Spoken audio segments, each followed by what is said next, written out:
Hi there, this is Helen Faith Drummond.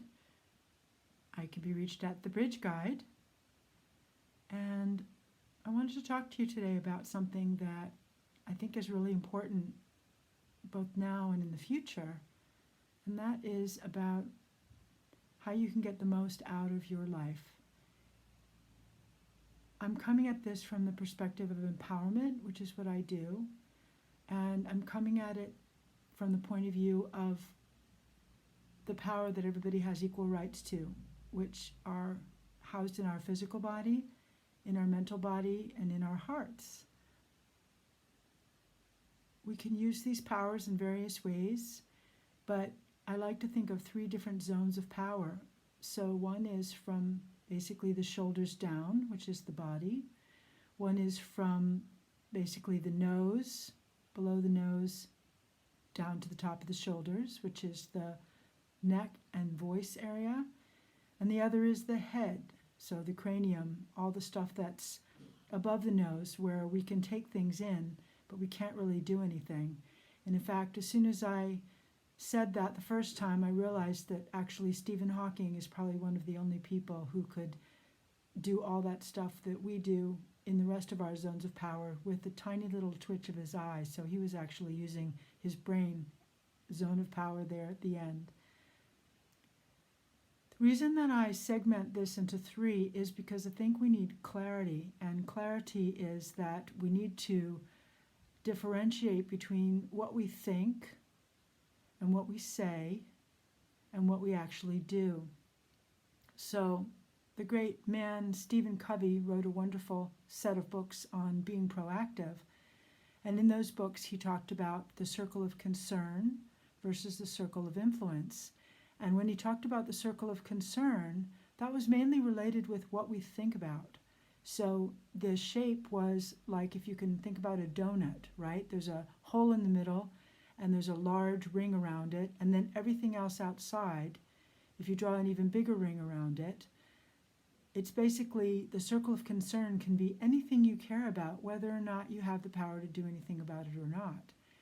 But the circle of influence is what's inside that little donut hole, or what you can touch with your hands, or what you can influence with your voice. Now, we have the internet now in a big way, so our voice and our mind can actually spread far and wide. It is still true that for our own personal lives, the body is still the biggest zone of power that we have. It houses our hearts, it houses all the moving parts, our hands, our feet. We can go places, we can do things. And everybody knows physical anatomy by this time, so I don't need to go into all of the things which are done by the body.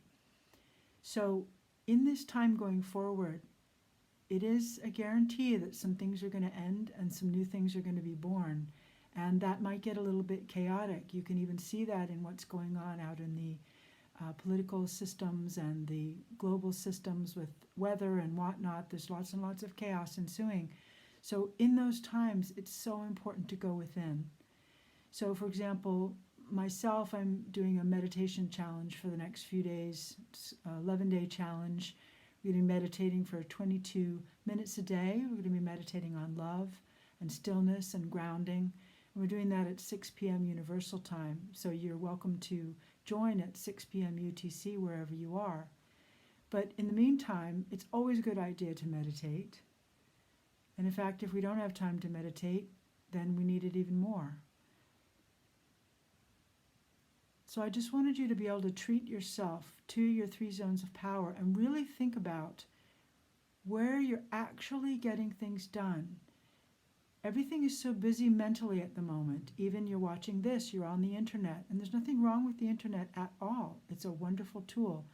The thing is that we can have experiences where we watch things or we hear people's opinions and we get very stimulated, and we even might be afraid or anxious, and all that is happening basically inside the head, and then the body has to handle all of the hormones and everything else that's created with this. There's a great movie called What the Bleep, which goes into the toxic cocktail of chemicals that the body has to contend with whenever we experience a stress reaction.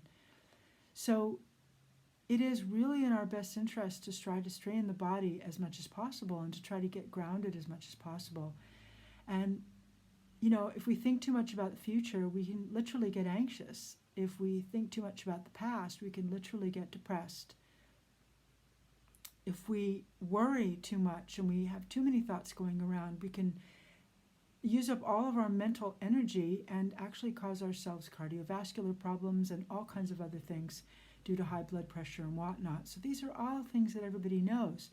But what I think is really important is if you remember your zones of power and you remember to spend as much time as possible, an equal amount, in fact, working with the energies of the body and what is possible with the body, including things like digestion and exercise, physical movement, self-care, pleasure, just taking a hot bath, just lying down on a nice, soft bed and relaxing and just allowing yourself to have a few moments of rest. These kinds of things really, really nourish the body.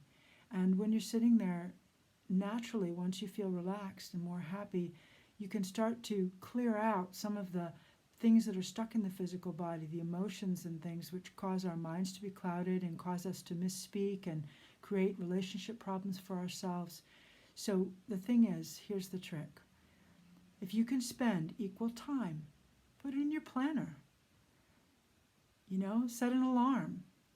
I did this for many years where I set an alarm for 3 or 4 times a day, depending on what I was working on, and I just labeled it. So at one point I would stop and I would breathe. Another time I would stop and I would stretch, or I would get up and walk around in the office, just so I could take care of my physical body, which, believe me, it's the only one we have. Whether or not we believe in reincarnation, it's the only one we have right now on planet Earth in this dimension, and it's what we absolutely need to get anything we can think about done. So that's what I was just coming on to tell you about. This is one of the most important parts of my work, and it's something that I feel in my heart. And you know what the secret is too? Is that we're talking about planetary health, and that can start with us. When we take good care of ourselves, we direct love towards ourselves, we do things that are in proper balance for ourselves, we start to radiate joy and love and relaxation, and we start to make better decisions. And happy people don't make neurotic decisions. We just don't. We make measured decisions that have a good impact, and we can work on it, and we can analyze what we're doing. We can have the time and the mental space to plan and to create. So this is something you can do for the planet. You can take good care of yourself. Humans are not separate from nature. Human nature is also nature. This is a false dichotomy that we think that human beings are separate. It's the fact that people think that they're separate that is really, in my opinion, the root of the problems that we're having now. So love yourself, love on nature, give yourself a break, do something really nice for yourself, and come visit me.